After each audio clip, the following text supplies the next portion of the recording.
Salut la famille, on se retrouve aujourd'hui pour la suite de notre formation sur le langage Python. Et dans la vidéo d'aujourd'hui, nous allons parler des entrées et des sorties, d'accord? Et ce que vous devez savoir par sortie, vous l'avez déjà vu, ce n'est rien d'autre que ce que nous retourne notre programme. Par exemple, lorsqu'on fait un print, par exemple un print d'une variable, ça nous retourne quelque chose dans la console. Voilà, ça c'est plutôt une sortie. Et concernant l'entrée, on aura une fonction, d'accord? On aura une fonction qui va nous permettre de saisir des choses.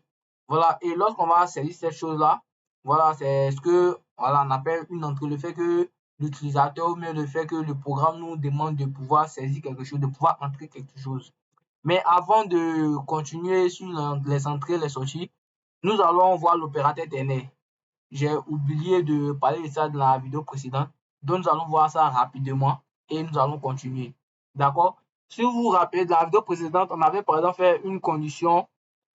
On avait fait une condition, par exemple, de if 10, par exemple, supérieur à 3. OK, un truc de ce genre. Et on a décidé d'afficher, par exemple, print tout simplement quoi, vrai. D'accord?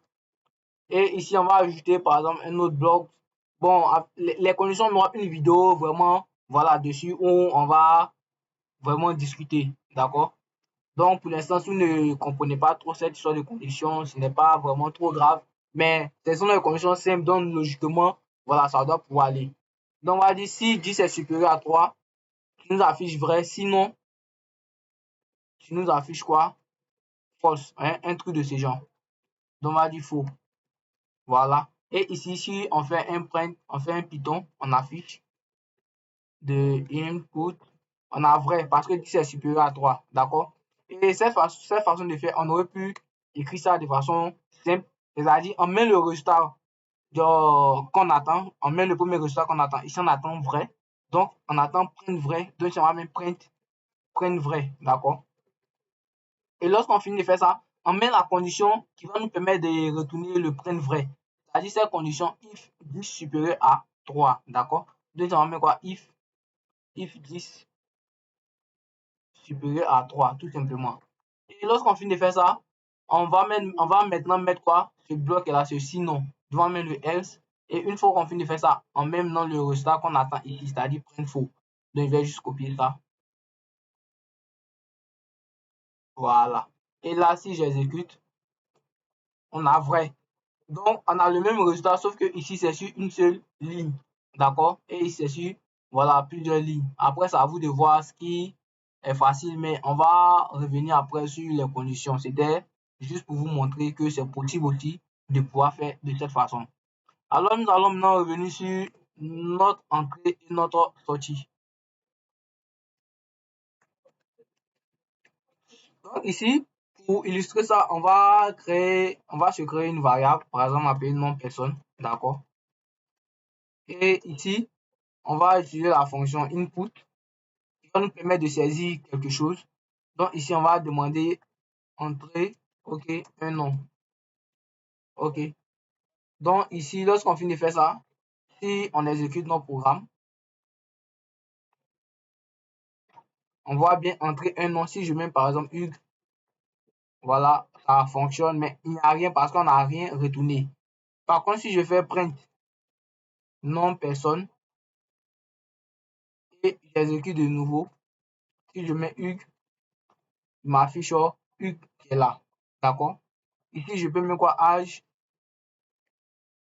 personne.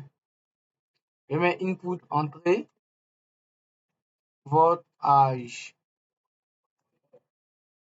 Tout simplement comme ça. Et si je mets votre nom. Et si je vais mettre print âge personne. Donc ici, si je mets Hugues, je mets 21. Donc j'ai bien Hugues, j'ai bien 21. D'accord? Et ici, ce que vous devez savoir, c'est que la fonction input retourne toujours une chaîne de caractères. Donc même si, par exemple, ici on a mis 21, son type sera de type string. D'accord?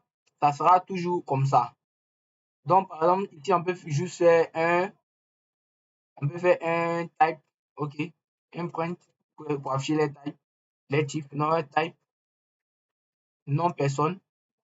On va faire un autre type, âge personne. Ok. Ici, je mets Hugues, 21. Et j'ai bien quoi? STR pour dire string. Quand bien même qu'on a mis un entier ici. Donc, voilà, vous devez faire attention à ça. Du coup, si vous souhaitez faire des opérations, des opérations arithmétiques, la multiplication, l'abstraction, vous devez convertir cela en nombre entier. D'accord? Donc, ici, si je veux, par exemple, on peut faire ça aussi. Point f-string, je m'appelle. OK. Et si je vais mettre non personne, et j'ai, voilà, âge personne 1, tout simplement. Si j'exécute, si je mets par exemple Daniel, et je mets 42, je dis je m'appelle Daniel et j'ai 42 ans. OK. Maintenant, on va mettre par exemple A, une variable appelée A, et ici on aura input. On va mettre entrer le nombre A, d'accord? Et ici on aura, disons, B. Et on va mettre la variable B. OK. Ici, si on fait par exemple result égal par exemple à, ou du moins je vais mettre addition même, égal par exemple à A plus B. OK. Si je fais print, je fais un f-string et je dis le résultat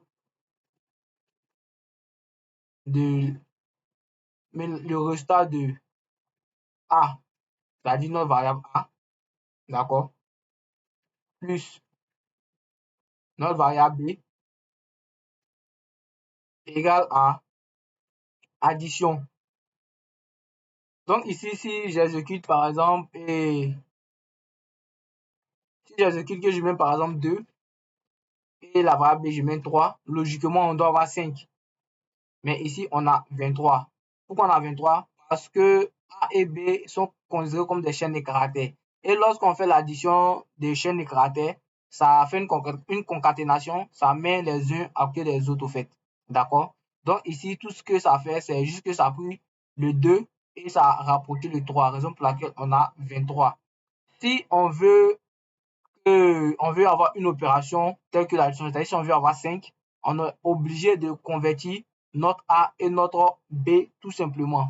Donc ici on a deux options. Soit on met int de A ici directement et int de B ici, d'accord? Et maintenant, si on exécute, logiquement on doit avoir 5. Donc si je mets 2, 3, voilà, on a le résultat de 2 plus 3 égale à 5 parce que on a converti A et on a converti B. Donc, ils sont désormais des nombres entiers. Ça, c'est une première façon de faire. On peut aussi faire tout simplement ici, faire la conversion depuis le début ici, c'est-à-dire on fait directement int de input de ça, et si on fait quoi? Int de input de ça. Et là, maintenant, on n'a plus besoin de ça. On pourrait juste enlever ça. Voilà.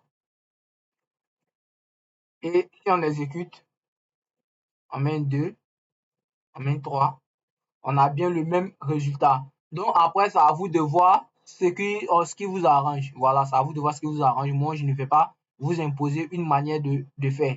Donc, c'est à vous de voir ce qui vous arrange. Si vous préférez directement convertir ici, ou soit vous préférez convertir, voilà, vous préférez convertir là. Vous préférez convertir là directement. Donc, c'est à vous de voir ce qui vous arrange. Voilà, qu'est-ce qu'on peut faire encore? On peut, par exemple, faire une soustraction, c'est-à-dire on met un moins ici, tout simplement. On met un moins ici. Si on exécute, si on met par exemple 7, et ici on met 3, ça nous fait quoi? J'ai mis, bon, Ça fait 4, mais ici, j'ai oublié de changer le signe, par exemple, de mettre en moins. Ok. Si je mets 7, moi, je mets 4 maintenant. Bon, je mets 7. Et si je mets 4, voilà, on a bel et bien 3. 4, 7 moins 4, ça fait 3.